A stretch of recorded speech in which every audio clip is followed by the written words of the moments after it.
BJP rebels ಬಣದಿಂದ ಸಭೆ, ರಮೇಶ್ ಜಾರಕಿಹೊಳಿ, ಯತ್ನಾಳ್ ಸೇರಿ ಹಲವರು ಭಾಗಿ. ವಿಜೇಂದ್ರಗೆ ಅಧ್ಯಕ್ಷ ಸ್ಥಾನ ತಪ್ಪಿಸೋಕೆ ರಣತಂತ್ರ.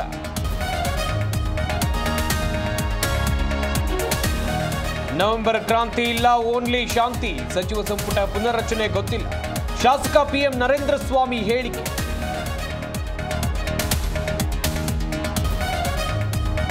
ಸಿದ್ದರಾಮಯ್ಯ ಅವರು ಮುಖ್ಯಮಂತ್ರಿ ಕುರ್ಚಿಯಲ್ಲಿ ಕೂತಿದ್ದಾರೆ. ಈ 5 ವರ್ಷ ಅವರೇ ಮುಖ್ಯಮಂತ್ರಿಯಾಗಿ ಮುಂದುವರಿತಾರೆ 28ವರೆಗೂ. 2028ರವರೆಗೆ ಸಿದ್ದರಾಮಯ್ಯನವರೇ ಮುಖ್ಯಮಂತ್ರಿ. 2028ಕ್ಕೆ ಡಿಕೆ ಶಿವಕುಮಾರ್ ಸಿಎಂ ಆಗಿ. ಸಚಿವ ಜಮೀರ್ ಅಹಮದ್ ಖಾನ್ ಟ್ವಿಸ್ಟ್. ಸುರಕ್ಷತೆ ಇಲ್ಲದೆ ಮ್ಯಾನ್ಹೋಲ್ಗೆ ಇಳಿದ ಕಾರ್ಮಿಕರು, ಸ್ಥಳೀಯರಿಂದ ಅಸ್ವಸ್ಥ, 3 ರಕ್ಷಣೆ. ಬೆಂಗಳೂರಿನ ನೀಲಸಂದ್ರದಲ್ಲಿ ಘಟನೆ.